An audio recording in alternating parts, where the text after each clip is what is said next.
My friends, welcome to another episode of Diner Talks with James. I'm James, and I'm super pumped to be here with you all back in the diner.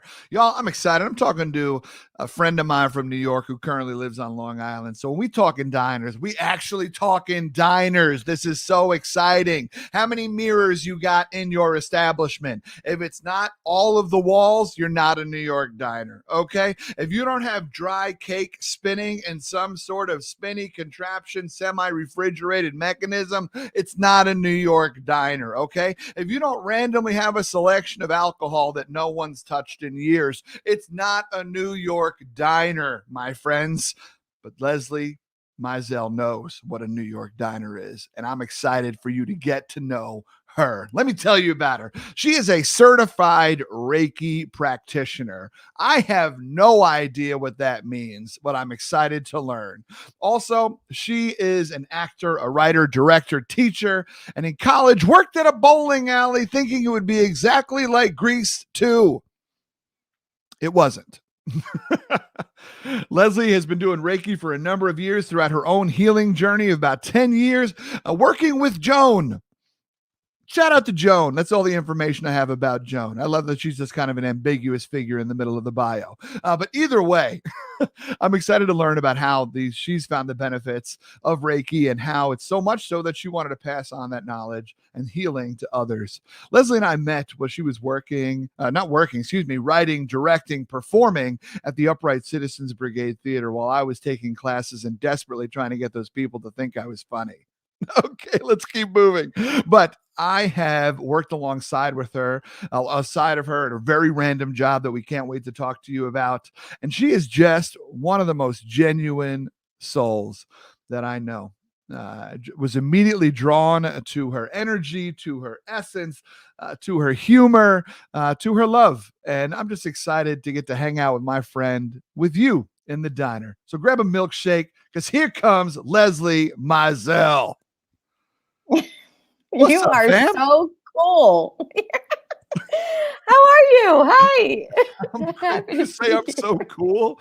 I did. Your voice, I just could listen to you talk the whole time. I mean, the musicality of your voice is crazy awesome.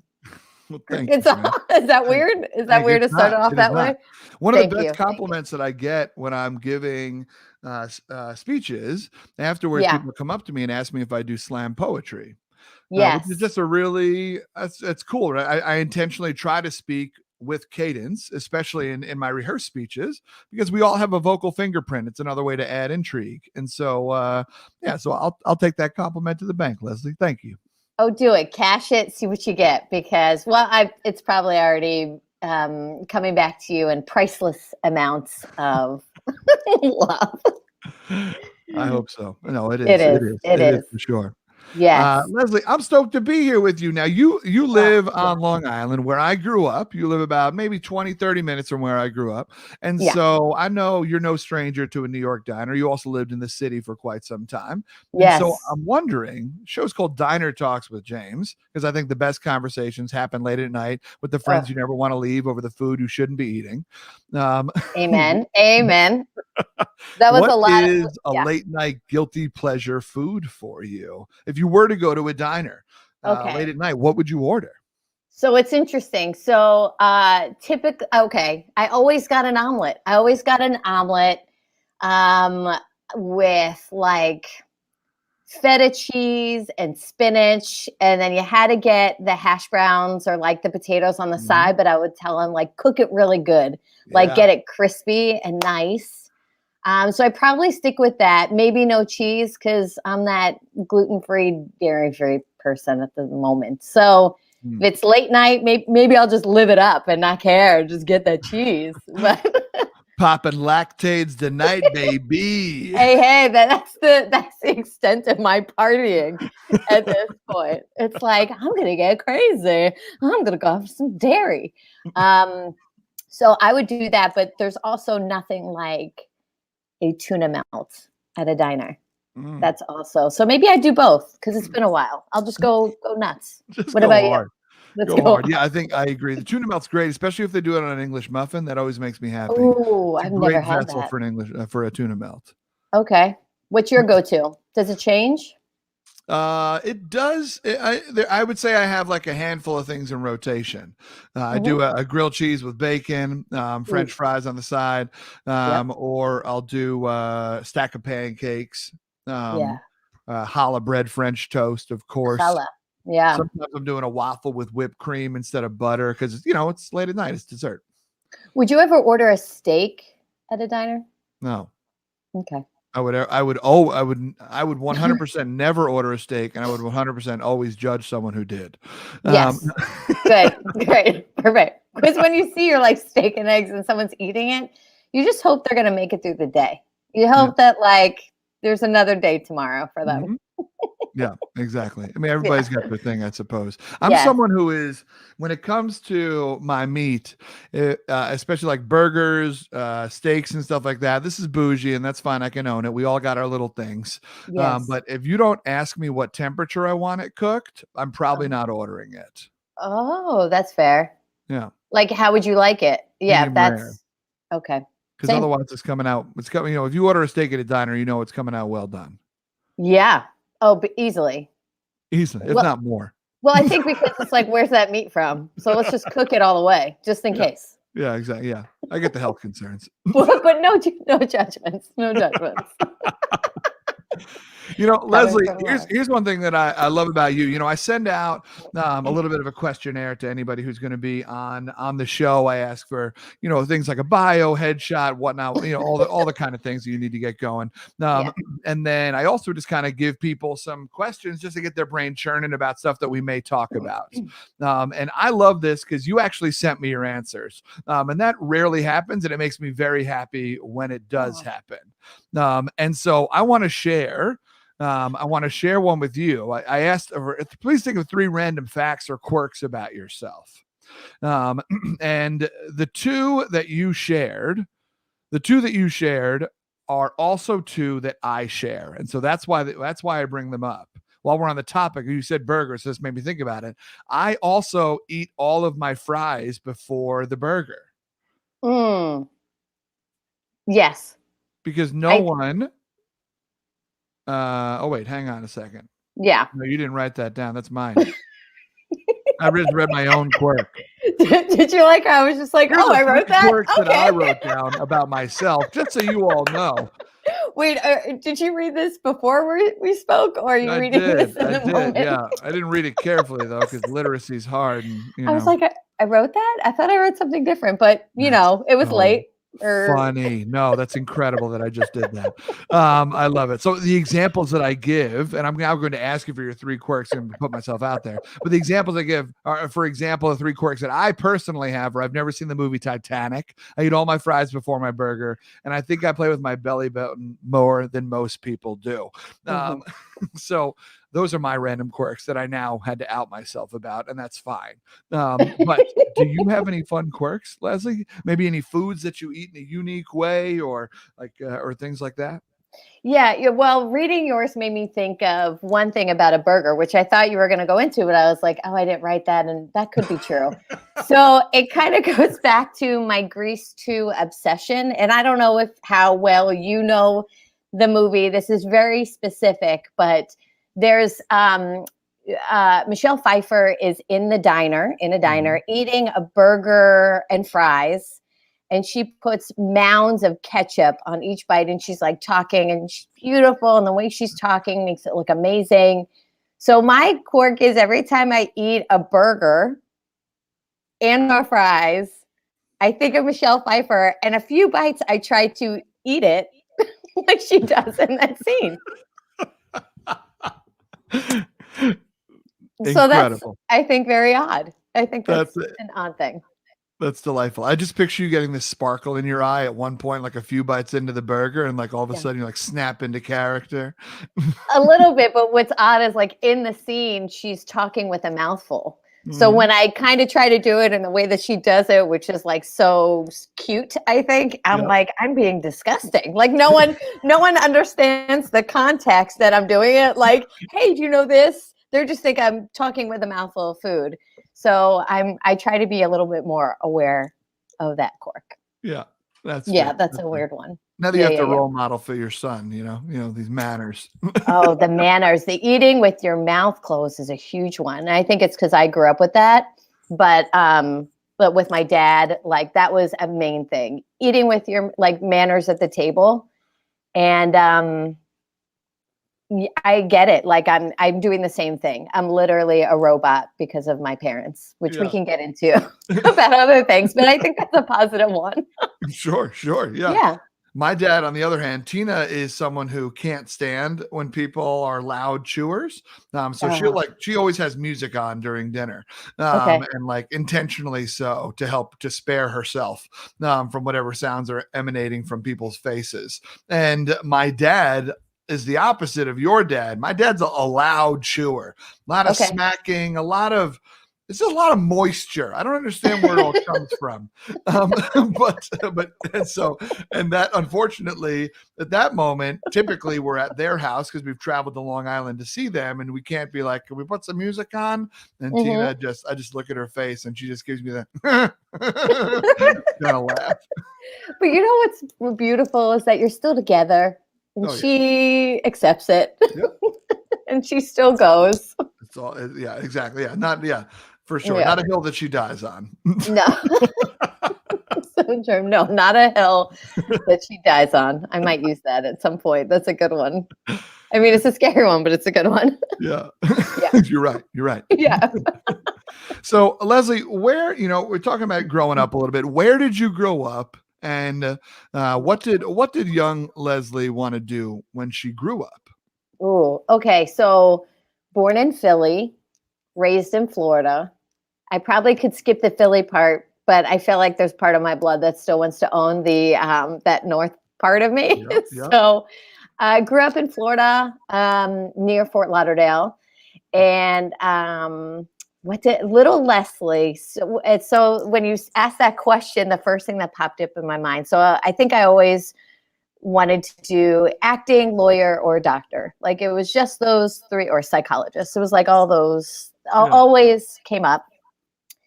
But there was a moment in my life where little Leslie wanted to be on Star Search so badly. I mean, beyond, and I don't know if anyone remembers Star Search. I'm sure you've heard of it, or if you watched it, like Bobby Brown won and Bobby Brown, the model, won like every model thing. But they started to have scenes. So the daughter could do a scene with your mom or your dad. And I begged my parents to submit because my dad always wanted to be in entertainment and they didn't. And I think I'm still working that trauma. So I think it was always acting. I think it was always some sort of performance. Because if you think about it, like a lawyer is performing in a sense, like convincing someone. They have an action, they have a want, they come up with a speech, they're putting themselves out there. The jury, like you want them to believe you. And there are a lot of connections, I think, to that profession. In that way comes with passion, very clear goals, like all of that. The doctor, I'm not sure about, which is interesting because at one point I played an actor for like real medical students because I don't know if you've ever heard of this, James, but like some medical schools will hire actors to be patients so that the medical student can like get experience working on different kinds of patients. So they would give you a little bit of a character thing, like be this way, be that way, and then they would work it out. So anyway, I think it was. They gave you a temperament essentially, like be a difficult patient, be a this kind of patient. Yes. Fascinating. I did one for, I was supposed to play, I was playing a smoker and I didn't want to quit cigarettes. And I felt really strongly about that. And so the student would have to figure out how to convince me of that. And I remember this one guy was just total dick. And I think I was like an asshole in the room. I was like offended. And I was was like, I think this is the last time I should do this. I don't know. That's all I remember from that part. But I send him love. I'm sure he's great now. But yeah, so I guess it was always in the acting and when I was little, somewhere in that realm, or like a witch. It was like that. I just forgot about that section, so maybe things make sense now. Between the actor and the psychology and the lawyer and the witch, I think we found it. I think we found it. Oh my gosh! There's a Venn diagram of that. I think you'd be in the middle. Yes, thank you.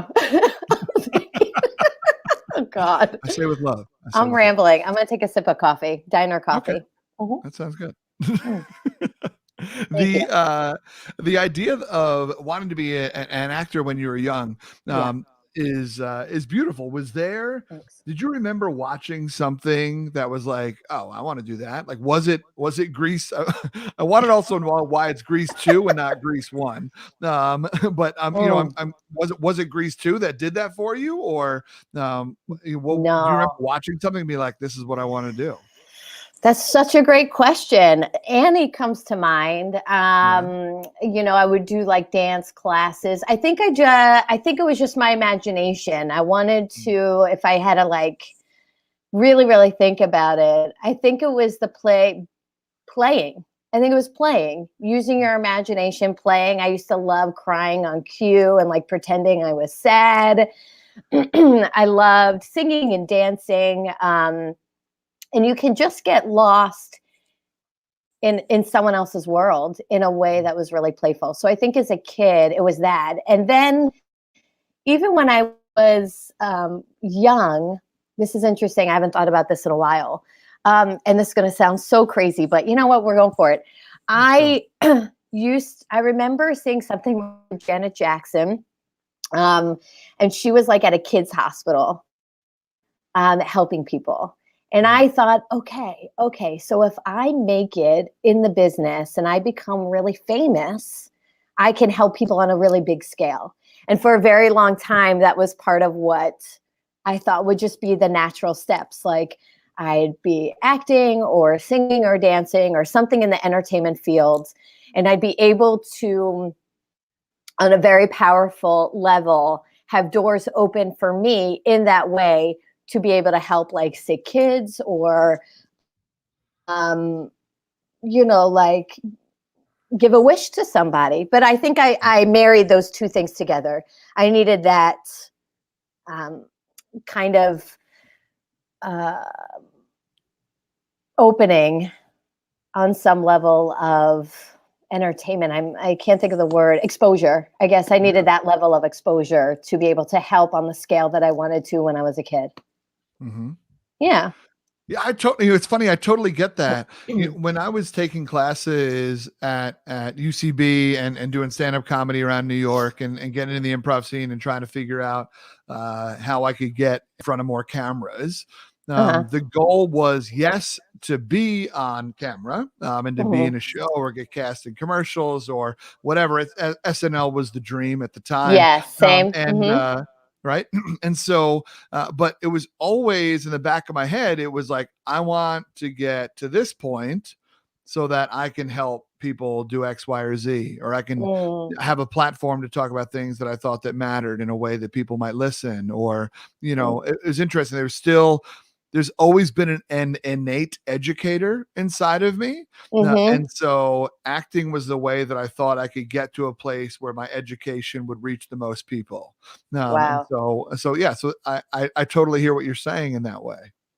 Do you find yourself missing any part of that world now, or do you dip into it a little bit, or any part of that world? Or does the work that you're doing now, which is so profound, I mean, it's so beyond inspiring and amazing and beautiful and coming from your heart, do you find that you are creatively and spiritually satisfied in that way that you thought the other, or do you still long for some of those other creative opportunities in that way, in the acting or performing way? Yeah, for sure. Well, I mean, like Hamilton, I will never be satisfied.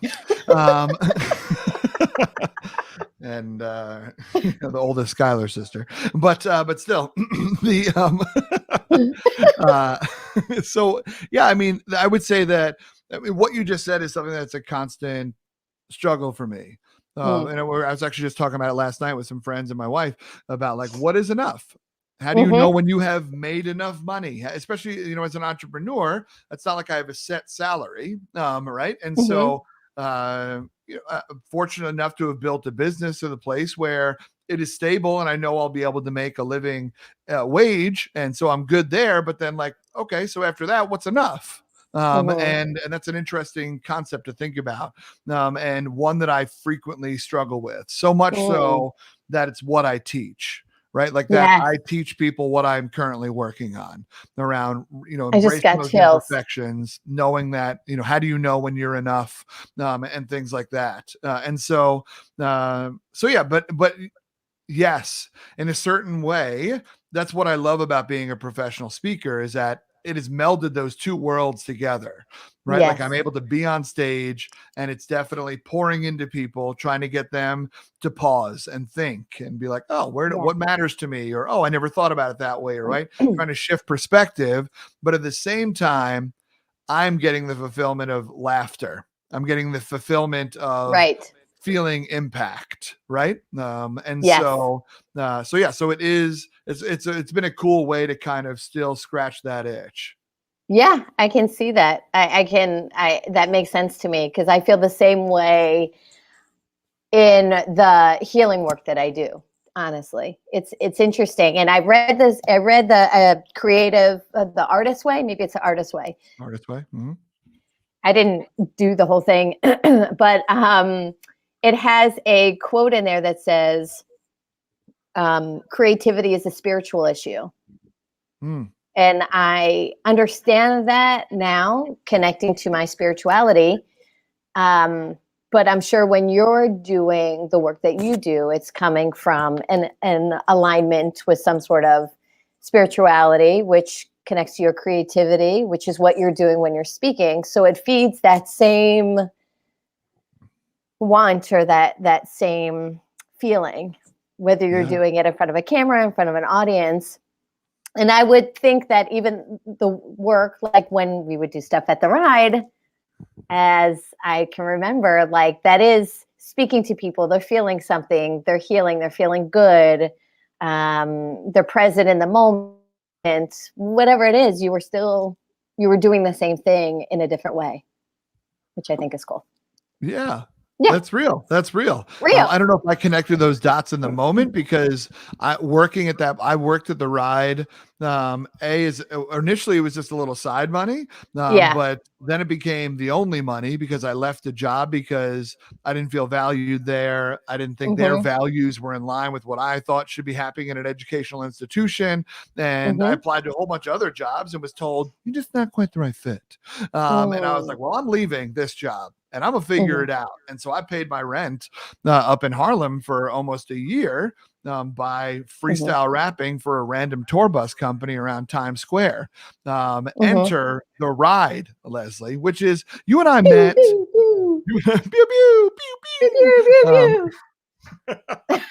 and I met, and I don't know if you would remember this, because this will make you uncomfortable, but that's fine. But like, I always saw you as a big deal at the Upright Citizens Brigade, as someone who was very established, someone who was very highly respected. And I mean, you're doing great work, and just so freaking funny. And at, what the top level of improv and sketch. Isn't it interesting how sometimes we don't see ourselves in that same way? Absolutely. Yeah, I mean, that's very kind. It was a journey at UCB, and I love every minute of it. But I went from finding myself, losing myself, wondering things, but it challenged me. Looking back, it challenged me in a way to force me to, like, who am I? What do I really want? And who am I? But I was also young. I was, I mean, I'm so young now, but I was younger then. Yeah, fact. But those are really kind words. Thank you. I mean, that's Yeah, for sure. Very nice. But in our attempt to figure out how to make it, whatever that meant, right? It's a lovely phrase that we always say in the acting world. We got to make it. What it is. Never enough. Yeah. And so never enough. Right. Never enough. Never enough. But we both find, you before me, find this company called The Ride. Yeah. Can you tell people what The Ride was and how you got involved in it? Oh, yay. Okay. So The Ride, how did I get involved? There was an ad out I saw somewhere. I really can't remember where, but I knew that a lot of UCB people were involved. Darcy was involved at the time. I think Tim Dunn was involved, and a few other people. And they're like, "There's this improv. You can get paid doing improv." And I was doing improv, and I was like, "What? This is happening?" I just couldn't believe it. I was shocked, and I'm like, "This is crazy." I'll audition for it. And I did not feel like the strongest improviser in the UCB way, in the Herald way. Mm-hmm. Me and Herald Form have a very tough relationship. So I was like, well, let's see what it is. So the ad was in the paper. I did a scene. There weren't enough people in my group, I think, for that or the callback. So I did the scene with one of the writers. And it was this weird scene in a restaurant, or like a couple was having a date, and it was the weirdest scene, but thank goodness they were weird, and cut to getting cast as a host. So I get cast as a host. So that's sort of how it started for me. I think that was in, October of 2010. No, is that possible? Yeah, 2010. That sounds about possible. Right. Yeah. Yep. So that was it. So it was a host for them, and then we had. So when you were there, were we there at the same time when they were building, like with the director? Mm-hmm. Danny was the director at the time, right? Yep. Yeah. So I guess so. That was the new rendition of The Ride, but they had previous versions of it, but that was the version, and then that's how I started. Yeah, as a host, and then and so The Ride is this immersive, interactive. Oh, I didn't even explain that part. I got you. Was I supposed to? No, don't worry. There's no supposed to's. Thank you. You're right. Don't shit on me. Okay, as great. Improvisers, we don't make mistakes. No. Yes, Aunt. But I saw your face. I was like, wait, should I cut this? And am I going too long about like the burger moment earlier where you were like, oh, sure, I can play along. Yeah, I eat my fries first. James, I won't make you look bad. I won't. I don't want to. I was like, well, all right.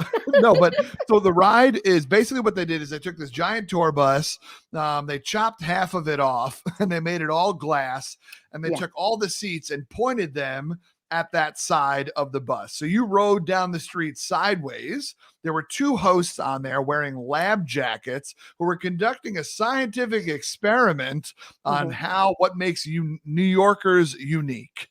And so you'd pull up to these seemingly random New Yorkers walking in the street, and they would bust into song or bust into dance. Like there was a UPS person that wasn't a UPS person, just someone happened to be wearing a brown jumpsuit holding a box. And all of a sudden they'd put down the box and do a break dance. And there was a ballerina in Columbus Circle. And so I was a freestyle rapper where they would pull down 42nd Street. I would have been texted the name and one fact about somebody on board or a couple people on board. And then the bus pulls up, a hip hop beat drops, and I jump out. I jump out from behind a corner or something like that. And I have a microphone and I'm rapping across the street to the bus. They can hear me inside of it. No one on the street with me knows what the hell is happening. I'm walking into a gap and rapping. I'm jumping into puddles. I'm doing everything I can for either anywhere from 60 seconds to, during the holiday season, 4 minutes of freestyle rapping. and yeah. Yes. Yeah, I mean, that was brilliant. And you were so funny. I mean, every time we would come to you, which is the great part about the ride, is like at that time when we were all together, we all came from the same spirit of improv. Yep. We all knew each other. So we would be able to like make each other laugh and really have some fun interactions. And I guess that's where can you refresh my memory really on the seat wiggle? If it came from the rehearsal, which I also remember Doug being like pistachio. Oh, he doesn't mind. I forgot his nickname. But when we would have, did it come from a rehearsal?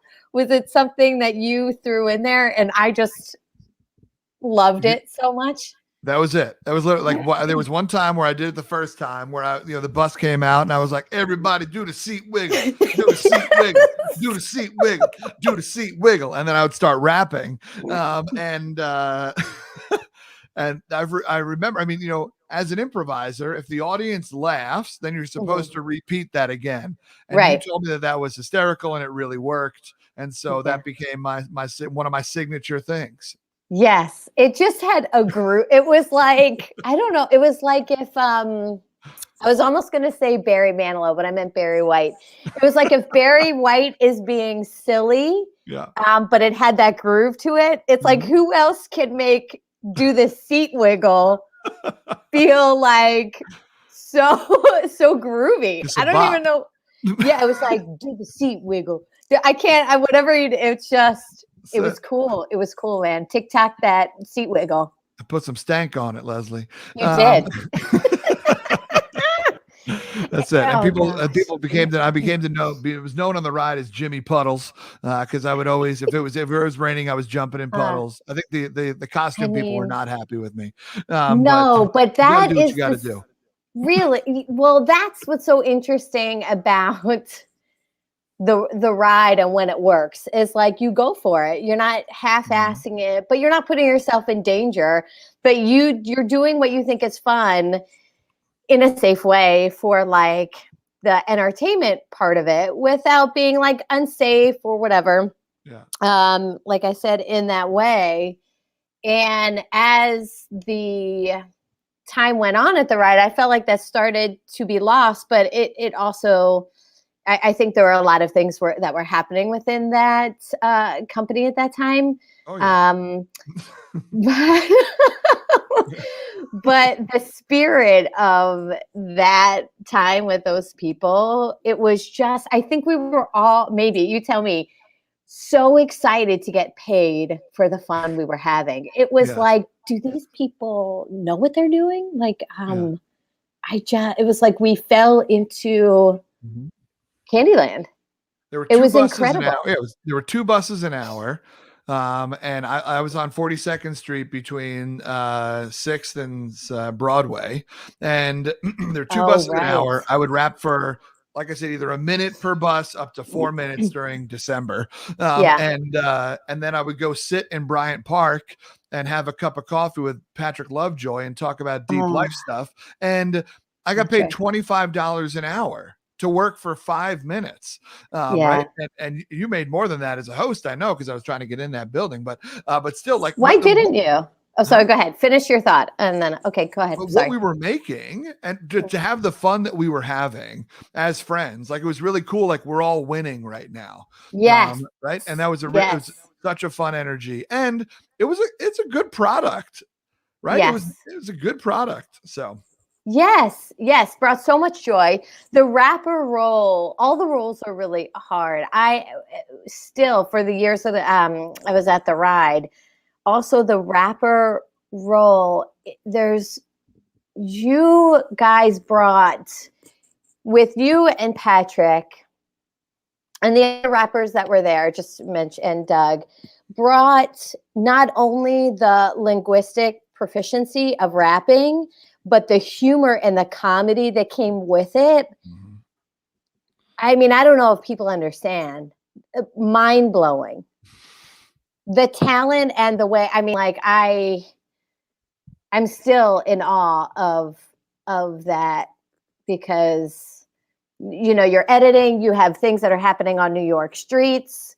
You can't really, it's a family show, think of Disney or whatever, you can't comment, but like, what do you comment on, where your head, I mean, your brain must be working in different compartments while you're doing it. It's really mind blowing. I mean, it was a good time. Yeah. It was a good time. But also time. what it was, Leslie, for us was it was an opportunity to keep working towards our goal and our dream of being on bigger stages, bigger cameras. That's not a sentence. I want to be in front of the world's biggest camera. I know, right?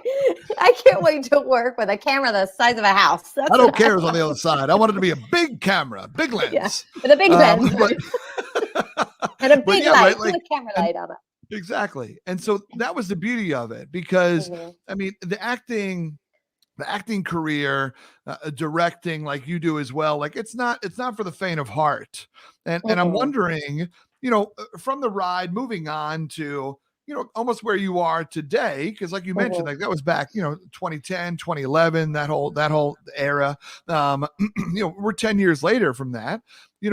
How has the hustle, the acting grind, the directing grind kind of played with you? Is it something that is something that you are still chasing and still after, or is it something where it's like, if it comes up and people think I'm a good fit for a project, I'll do it, but it's not my main thing anymore?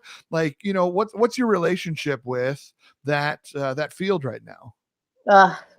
It's working through it. I have to say, I think I'm potentially half mourning that side of my life. It feels like I'm living a different life. But yes, like if someone were to connect with me about a project and I felt very passionate about it, connected to it in some way, do I feel like it's my voice? Do I feel like with my heart that I want to put my heart and my energy into this project? Who is it with? Where is it? Is it taking time away from my family? Like all those things. I would 100% consider it. But I hustled for things that I recognized that I didn't really want. I hustled for things and I self-sabotaged quite a bit. Like, I don't know, because I think on a spiritual soul level, I didn't like the hustle, that I felt like we had a struggle to make it. I mean, I moved out to Long Island. We had one car, and I can remember taking my husband to work. This is at 5:30 in the morning, waking up my son, taking him to work, coming home, full day as a mom, then taking my son sometimes middle of the day into the city for an audition, almost hoping I didn't get a call back, because I knew that meant I'm going to do the same thing later in the week. Come home, then around 5:30 at night, go pick up my husband, come back home, and then sometimes head back in the city at night to do the ride or do a show. And I was physically, mentally, spiritually, emotionally breaking down from that, which was the only time it made me think, what am I doing? And why do I feel the need to say yes to everything? And I think it was just out of fear. It was out of fear. This is the one that will give me my dream. And if I don't do it, it's not going to happen. So in working spiritually, and I'm still digging into this, but if everything comes from your heart, and I know that I'm putting my heart in everything, then is it for the love of it or for the longing of it? So that's where I am now. Is it longing that I want that job, that I feel out of fear that it's giving me something I can't give to myself or something like that? Or is it really for the love of it? If it's a love, it's a non-issue. It's like, you love something, you'll do whatever it is to make it happen. And I think a lot of times it was for the longing. It was for the outside world to give me some validation that I couldn't give myself. I mean, for that toilet bowl commercial, or like that toilet bowl commercial, right? So I'll just segue into that, because I couldn't recognize that, okay, this is for the money. Like, it could change my life if I book this national commercial. But I did that without recognizing that for myself, because I felt selfish. It didn't feel like it was for the bigger picture, but also the pressure, because in my mind, I wanted to book that so I can take care of my family. Yeah. So it's just a lot of stuff I was putting on myself. So when you take a moment with the way the world is now, and it forces you, because, you know, everything stopped, to just sit for a minute, I was like, well, what is it that I want to do? And that's when I created the show that, like, I wrote a pilot, I made a sizzle of it, and it's like a heightened version of that time in my life where I was going through all that. And that was so cathartic. And then when I was done, I was like, well, I guess if I want to stay in this world, maybe I just do things my way, on my terms, the way I want to do it. So I'm still obviously like working through it, but I think there are deeper things to work out, and recognizing that my energy that I put my heart into is very precious. So I want to have discernment when it comes to what I'm doing. Yeah. Yeah. If that makes sense. It does. It does make a lot of sense. It's really powerfully put as well. And, you know, it speaks to some of the manipulation that happens within the acting field, right? The things that you're told that you have to do, that you should do, that you whatever, and you're oh my gosh, right? Like, there's so much pressure, but I think it also at the same time, I think, and the acting field and modeling and some of those places, it's heightened, but at the same time, what you just spoke to is also something that people can be going through in just their regular day-to-day jobs of like, well, I got to do this so I can do this. And I gotta, you know, I gotta figure it out. And like, we're not necessarily making decisions because it's like, this is what I want to do in my heart. And I also recognize that there's a privilege to being able to say, well, do what's in your heart, right? Now, not everybody has the life that they can do that with, whether, you know, because of how they started, where they grew up, how they were raised, or systemic oppression, right? Like, that's a beautiful sentiment, but not everybody gets to just do that. And so, but no matter what, I think what you said still speaks to this broader picture of, you know, how do we find things that in our heart make sense, as opposed to chasing something that maybe isn't real? Yes. And even to what you're saying, I think, like, if you're in a place where you're doing a job, and like you're saying, you might not have a choice to like have this job because it's from your heart. I still think the only thing I want to say about that is, like, to be conscious of it, recognize it, but how can you balance that out in any particular way, which I think we all can do it spiritually in sort of bringing back to that work to the self, because we are born with everything we need. And I feel like we spend our life reminding ourselves who we were when we were born and what we were born with.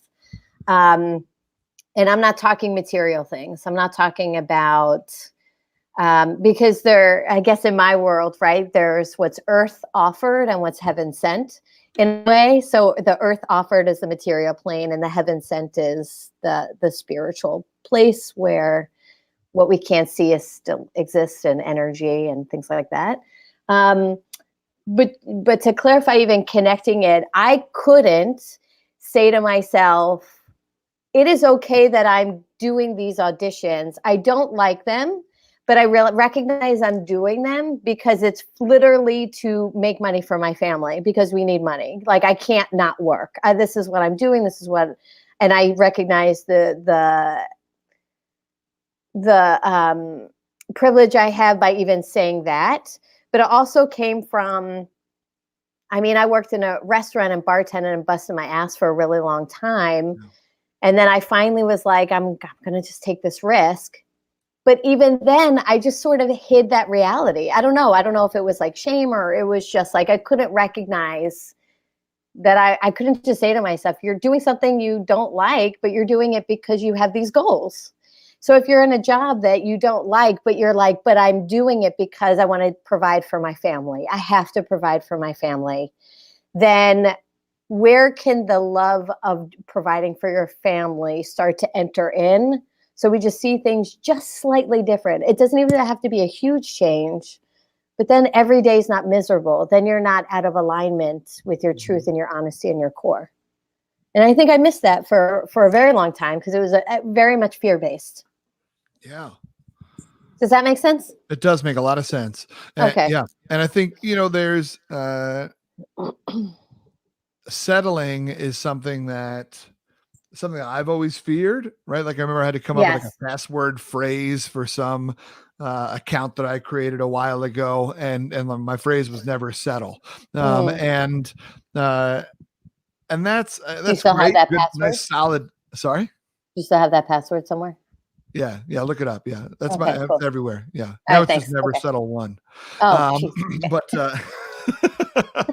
sorry. Go ahead. We're in it.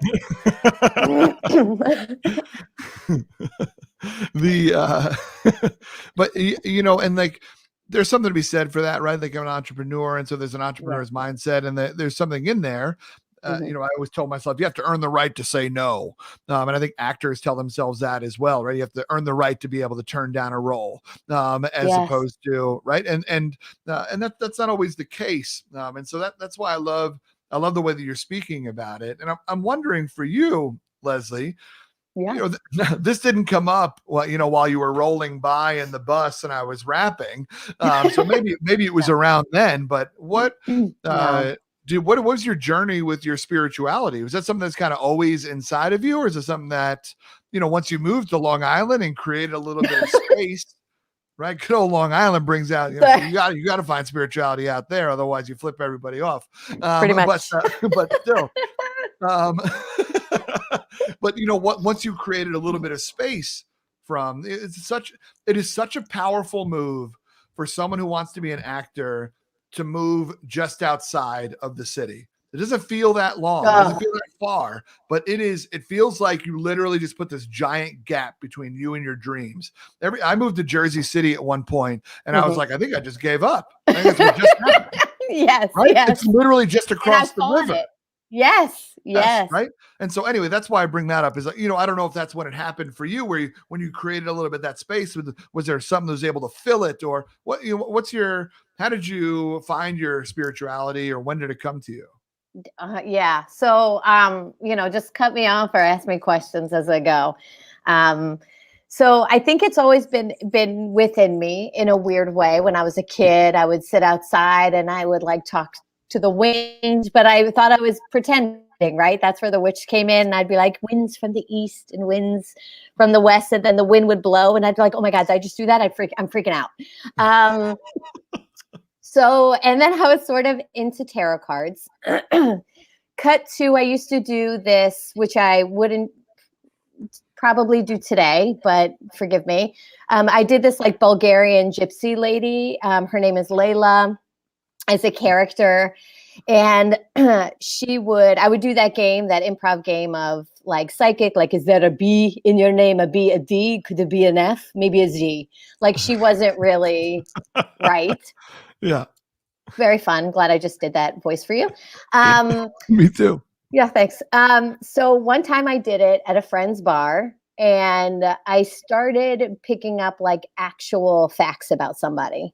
And there were names involved. And so much so that the friend that I read for was very pissed off at a mutual friend, thinking they told me information about their life. And I didn't know anything. So I started tapping into that. Then acting got in the way and I kind of left that spiritual place. And then we will cut to, my journey getting pregnant, having my son was a long one. And I worked with a shaman. And once that happened, I had some spiritual moments and my son, got pregnant and my son was born and I kept working with the shaman.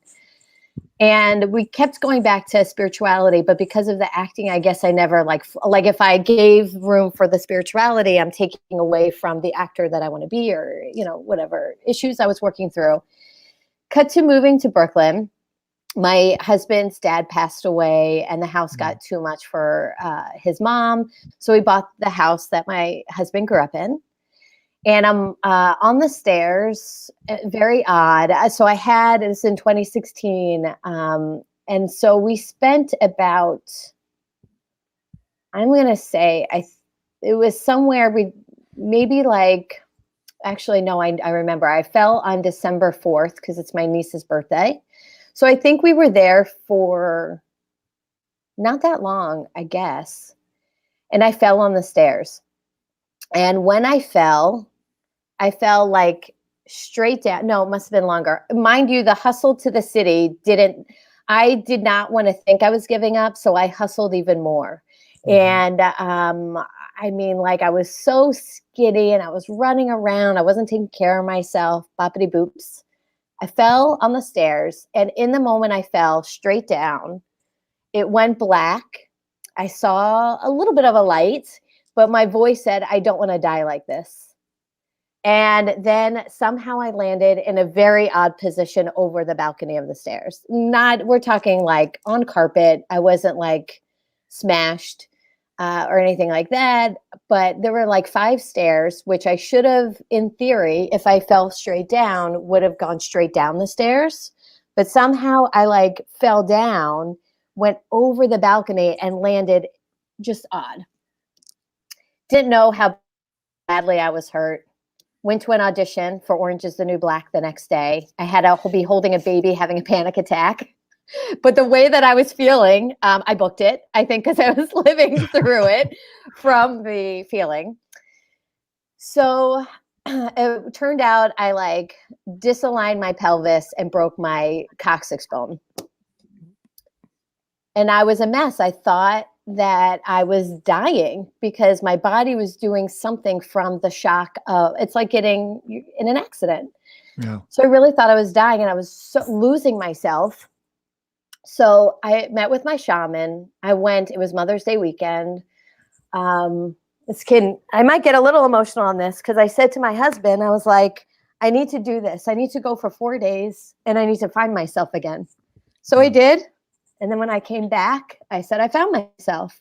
And then I knew that my bigger purpose was spiritual work. And then ever since then, I have done physical healing on myself and seen what has happened in my sessions with people, that it is an unmistakable, proven fact how powerful this work is. And I have physically seen the results. And it's like, how do you go back? How do you go back from that? But I don't see it any different than the healing one would do on stage. And that creative like improv moment when you're doing a scene with someone and this other energy is in the room, like speaking, and you're both connecting. Yeah. Because at the end of the day, we are all connected. Like we are all connected. I don't care where you're from, what you're going through. There's a part of you that if I'm healing, there's a part of me that's healing as well. And that energy is just, from my perspective, undeniable. And the moments of forgiveness I can give for myself when I have hurt somebody, I realized was all out of fear and just not coming from the heart and not coming from that place of trust and realizing we're not alone. Like we have a whole spiritual team for us. And, you know, I didn't grow up this way. This wasn't in any temple that I attended. But I can see signs how it's been undeniable in my journey, which is probably had to happen for a reason to wake me up for the other part of my life. Yeah. Yeah. Journey is the right word, my friend. Yeah. That is, first of all, thank you. Yeah. Thank you. Thank you for sharing it and opening up to us.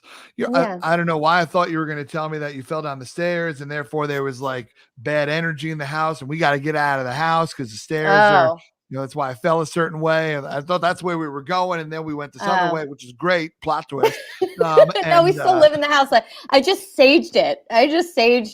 Yeah, exactly. And you know, it's funny when I fell, I was like, oh my God, I need to thank the fall. Let me thank the fall in advance. But I thanked it out of fear because I'm like, oh shit, something's coming. Some shift is happening. But I was so scared of it. And I was like, thank you, fall. We'll stay here. I'll sage the house, you know. But no, it was a beautiful gift that I can thank now from my heart. But we're still here. We've all fallen on the same stairs. I don't know. maybe we should leave. Maybe we all have cracked pelvises. Exactly.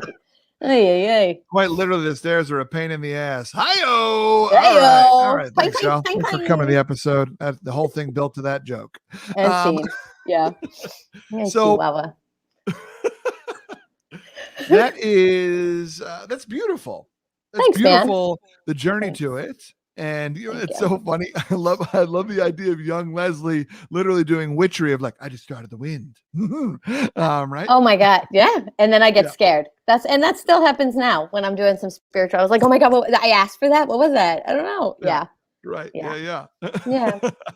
To the story of that, to the story of reading that individual and them thinking that they were a plant or something like that, or there was a plant that had told them told you all the information through through this moment in the house. What a fascinating journey. It's funny. You are now the second person who I've had on Diner Talks that has been to a shaman, and I'm over here like, are we on Yelp looking for shamans? Are we on like Google reviews? Where's one like? I would assume if the shaman is right for you, then the energy draws you to the shaman, right? You read the name and you're like, this is it, Ezekiel. You're the one, right? And this is Joan, by the way. That's Joan. That's who Joan is. Joan is the shaman. Joan from the bio. Yes, sir. From the bio. I love that sentence. Our own healing journey 10 years ago and working with Joan, period. You all know who Joan is. Come on. Everyone's got a Joan. Everyone's got a Joan. You're right, whether we know it or not. Yeah. So you find Reiki and tell us a little bit about what Reiki is, because I know it's I played a little dumb in the bio just for the joke, but I know it's about moving energy, right? Mm-hmm. But it's not necessarily if I know correctly, and I want you to correct me, but it's kind of like your hands are above the person. You're not actually touching them, but you're moving energy in them. That's my extremely naive knowledge of what Reiki is. And now you're going to tell me what it actually is. Sure. That's pretty close. Probably each Reiki practitioner works differently, I would think, because me being trained by Reiki master or tuned by Reiki master and also a shaman, I think my way may be different than others. But yes, you would be on above them, or you do a light touch on them. So I do a mixture of both those things. And you are moving energy, but the idea is that we have, typically everyone knows we have 7 chakras. So if you think of a chakra as like a portal in certain parts of your body, so you have it sort of the root chakras between your legs, your sacral chakra is a little bit below your belly button, your solar plexus chakra is a little bit above. Then you have your heart, your throat, your third eye, which is between your eyes, and then your higher self. I also work with the chakra of your ears, because what are you telling yourself? What stories are you listening to? What are you believing other people are saying? And what are you believing that you're telling yourself? And the feet. And then there are other higher ones. Some people say you have an 8th, 9th chakra sort of above your higher self. They go from the front into the back. And typically, if they're balanced, they all work in clockwise motion. And then on top of that, there are different planes of energy within those portals. So you have your physical plane, and then right above that, sort of sits on that, is the etheric plane. And then above that, you have the emotional plane, which bridges the next to the mental and the spiritual. So what we want to do is we want to work with all those and see where there's any density or any clogging or any issues to work out. And typically, most of them are in the emotional and mental plane. Because if you think about it, you have thoughts where you then feel something emotionally. And if we don't deal with it, we start to feel physical symptoms. So Eastern medicine is a lot of what goes outside of us is affecting us on the inside. Western medicine comes from what's on the inside is affecting us on the outside. And I believe in the balance of both those things. Yeah. But when we ruminate on things, and we don't release or let go or have compassion in certain areas, then there are issues. And then the first 3 chakras can, in the shaman world-ish or the energy medicine world, connect with different stages of our life, from 0 to 10, they sort of get split up within that time. So yeah, it's all energy. It's the same thing as when someone walks into the room and like you feel a vibe about them. That's energy that you're feeling. You might not know why or, all that. It could be karma, it could be spiritual. They could be feeling something emotionally and then you're sensitive to that. So that's what I work with. Yeah, with different tools and my hands. Yeah. Yeah. You've never done it? Oh, go ahead. I have not. No, I'm not. I've done acupuncture. That's a new thing for me. Awesome. Meditation as well. A little bit of that. I need to get back into it. But it worked while I did it. Just on a practice I kept up with. So, but I definitely saw the benefits of it. And so, yeah. But, I'm wondering, a lot of this stuff falls into the woo-woo category. So it feels like it falls under the woo-woo side of things, right? Like the next thing you're gonna have me hold a I don't know, a piece of rose quartz and tell me, whatever, right? We're getting to the crystals and we'll do like we can go as far as we want, right? And there are points where we've talked about this in another episode with Dr. Jennifer Mullen, where psychology and astrology, find each other. And so, but I'm wondering for you, or advice that you would have as far as when should someone seek out Reiki, right? Like, I think a lot of people are like, well, my stomach hurts a lot. And so I'm gonna go to the doctor and I'm gonna get, I'm gonna get the stomach pills and I'm gonna do it. Right.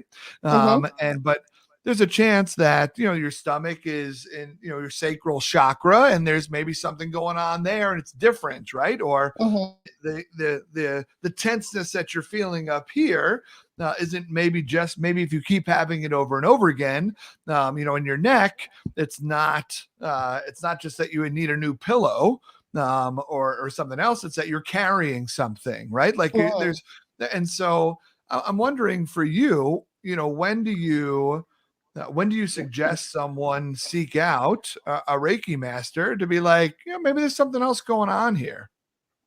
It's a great question.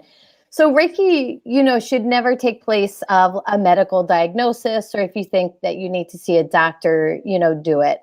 The thing about Reiki is two things. It can, it does support any sort of medical, physical ailment or treatment that one is going through, because it can connect on a deeper level what also needs to be released. So you're doing something physical for your body with perhaps medicine or seeing a doctor, making sure everything's okay.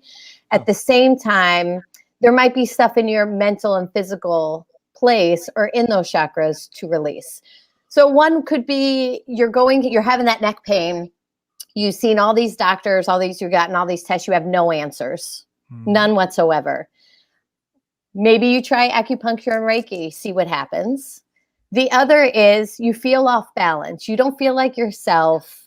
Maybe there's nothing physically wrong, but you just feel something and you're not quite sure. Then I think you can entertain Reiki. The other is if you're already thinking about it, it's already in your world and maybe you're being called to it. Yeah. The thing is with Reiki, it's not like the Reiki practitioner is doing anything solo. You have to be a participant within the healing. So that means believing in it, being open to it, and receiving it. Because all a healer is, which we all have the capacity to do, is bridging between matter and spirit. So if you're someone who believes that is potentially possible, then walk into that room with that Reiki practitioner. And the hope is that if that Reiki practitioner is coming from the place of the heart with the intention to heal and what's in the highest and best good of you, then that can occur. Then the release can occur within that session. So I always find if it calls to you, that's a great place to, there's no harm in it. Like if you're seeing one that you feel connected to, it can support any means of anybody. Yeah. So I think it's great for physical issues, for mental issues. It's not therapy. but just for that healing. And you're literally carving out that time with the intention to heal yourself. So that alone is beneficial. Sure. Right. Yeah. Pausing for a second. Recognizing that you deserve healing, you deserve peace. Is a powerful sentiment on its own. And also another powerful sentiment is that I don't have to do it alone. Right. And so that's right. Yeah. So that's right. Yeah, that's beautiful. I think what you just said is important, because I think that's where a lot of people get hung up on it. And I would even say that there's places where I get hung up on it, because it's which new part, to me, right? And anytime it's new, we're a little skeptical. But I have some great humans in my life that are like, James, this is the shit. You gotta get in here, right? And so it's like, well, I freaking love that person. I trust that person. So let's see what's going on. Right? That's why I did acupuncture. My friend Dorothy told me about it, and I'm having a lot of back issues. And, and so we could do a remote session. A remote Reiki. Yes. Fascinating.